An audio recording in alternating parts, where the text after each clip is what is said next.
Urgent Dirty Birds fan! Look at what just happened. Nobody saw this coming, huh? But first, make sure to subscribe to the channel, because we bring you daily videos with the latest Dirty Birds news, and don't forget to turn on notifications so you don't miss anything. Browns loom large in Mike Florio's latest star QB trade predictions. The Cleveland Browns quarterback saga feels like a Springsteen ballad stuck on repeat raw, restless, and begging for a crescendo. Imagine a 70s muscle car revving its engine, but stuck in neutral. Since Bernie Kosar's glory days, Cleveland's search for a franchise QB has been a roller coaster of hope and heartbreak. Now, as April's draft winds whisper through Lake Erie, rumors of a Browns QB trade swirl like a Midwest tornado. Could this be the move that finally shifts the gears? There you have Kirk Cousins. The 36-year-old's recent Chipotle pit stop in Westlake, Ohio lit social media ablaze faster than a 4th of July grill. Was it a covert scouting mission or just a man craving double chicken?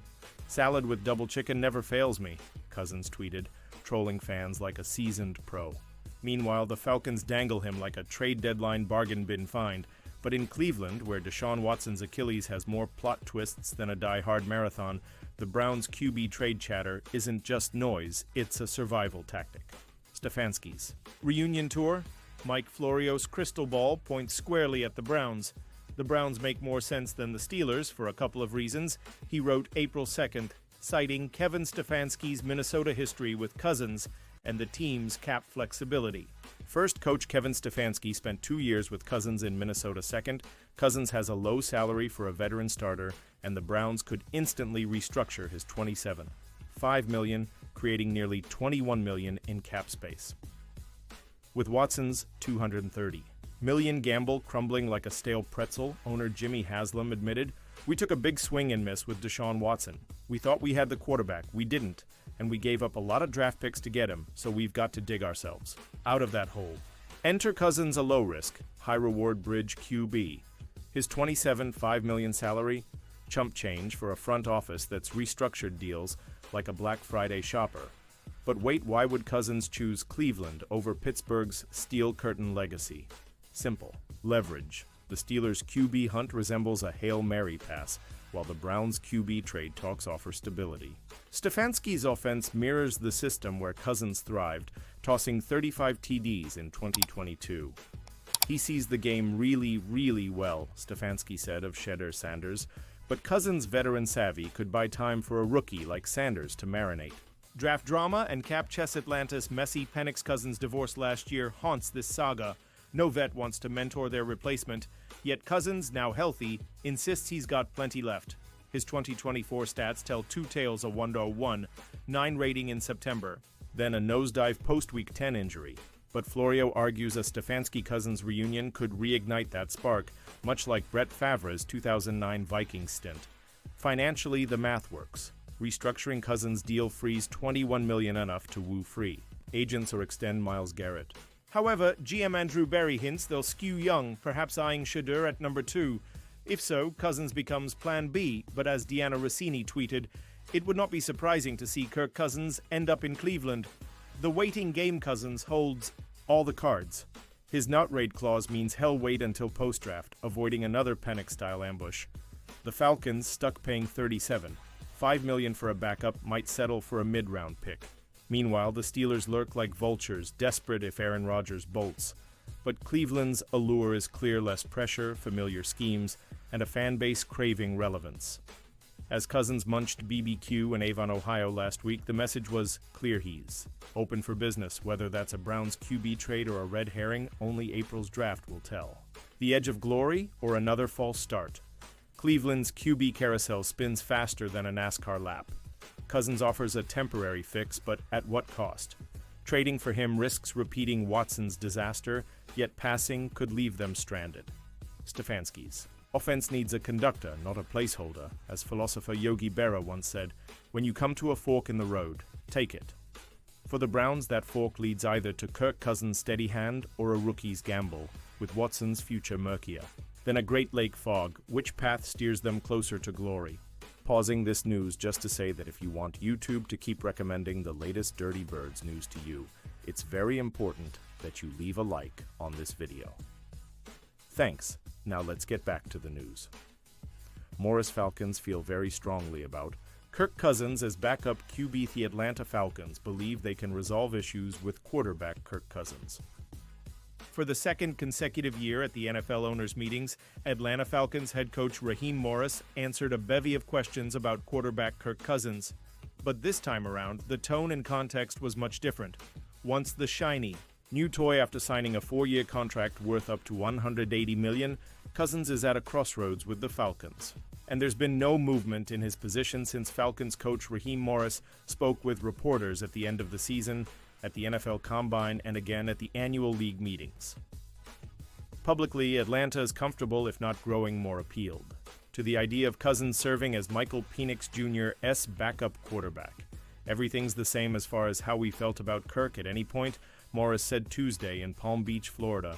We still feel very strongly about Kirk being our backup quarterback. We still feel very strongly about the human, still feel very strongly about where he stands right now. Obviously, we know this is a business. There will be some business aspects to everything you do.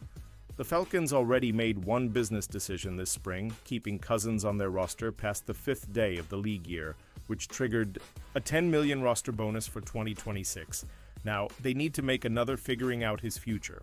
Atlanta set up meetings with Cousins, who had one-on-ones with Morris, owner Arthur Blank, and others. Morris said he believed general manager Terry Fontenot also sat down with Cousins. The initial report of the meetings centered around Cousins meeting only with Blank. Morris alluded to the point there was much more to it. Not done in any type of negative way, it's not going overhead, Morris said. It was him expressing his feelings, being able to get out his points. He's very calculated when he does those things. When you talk about anything football growth, football, movement, that's how he's always been. And he'll continue to be that way no matter where he is, what he is. There's much uncertainty about the where Morris mentioned.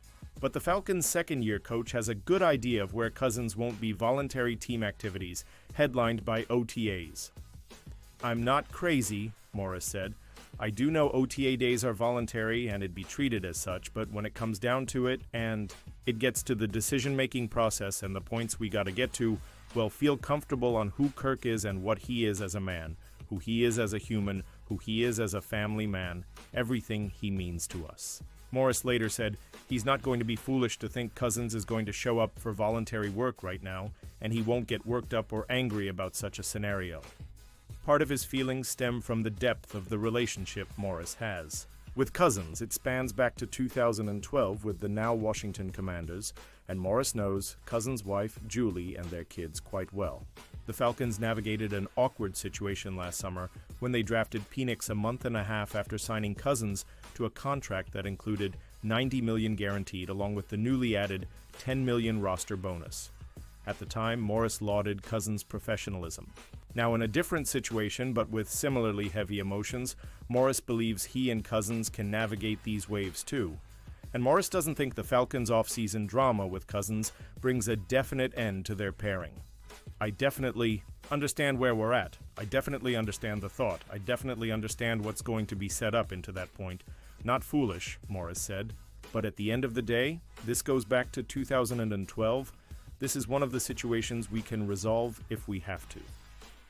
Cousins lost his starting spot after throwing just 1 touchdown and 9 interceptions over his final 5 starts. In a television appearance the week before the Super Bowl, Cousins said he suffered shoulder and elbow injuries in Atlanta's Week 10 loss to the New Orleans Saints, which started his 5-game slide. Morris reiterated the Falcons' stance on Cousins' claim Monday. It was fun for us to get to 63 to compete for the division, and then we just didn't play well, Morris said. And I know it's been well documented throughout the offseason of talking about injuries, those things, you have to ask him. The only injuries that we have were the ones that were reported. Atlanta put Cousins on the injury report the Wednesday after losing to New Orleans due to elbow and shoulder injuries, but he called it a clerical error at the time and fully participated in practice the rest of the season. Morris acknowledged the Achilles injury Cousins suffered in 2023 was definitely a part of his slow start to the season, during which he averaged 216 passing yards per game and threw the same number of touchdowns, 4 as interceptions. But Morris felt Cousins hit a growth point and moved past it. He won 2 NFC Player of the Week awards in weeks 5 and 8. Then, Cousins' play fell off. He cited injuries. Atlanta has pointed to decision-making. Regardless, the Falcons benched Cousins after Week 15, and they have no intentions of promoting him to the starting job at any point moving forward. Cousins, however, wants another chance at it, whether that be in Atlanta or somewhere else. We do know he would like an opportunity to be a starter again, Morris said. We're just telling you we're very comfortable with him being our backup because of who the human is, who the man is, and when those things come up, those things are always talked about immediately. Morris said he hasn't directly talked to Cousins about his not-raid clause, adding there's no need for such a discussion when the Falcons don't know which team Cousins would be waiving it for. Those discussions will start when Fontenot speaks with Cousins' agent, Mike McCartney, at an undisclosed time. But as the waiting game unfolds, Atlanta is unconcerned about any potential side effects or distractions that could come with keeping Cousins inside the walls of an organization he evidently doesn't want to be part of anymore. I think Michael's an unfazed human, as we learned about him, Morris said. I don't even want to put it all on Michael. I just know how good of a person Kirk is. Like, Kirk's got too much respect for the game, got too much respect for Michael and that room and the coaches. He's just not that type of guy. Yet while the Falcons feel Cousins has the character necessary to be a viable backup to Penix, Morris stressed they're not holding the 36-year-old hostage. We want to see him go out and be the best version of himself, Morris said. This is not a thing where we're holding you back if the opportunity presents itself into something that's good for both of us, good for the Falcons and Kirk Cousins. And now, Dirty Birds fan, I want to hear from you. What's your opinion on this? Drop your thoughts in the comments. I don't know if you know this, but your opinion matters a lot for Dirty Birds. I'll be back any moment with more Dirty Birds news. ATL, rise up.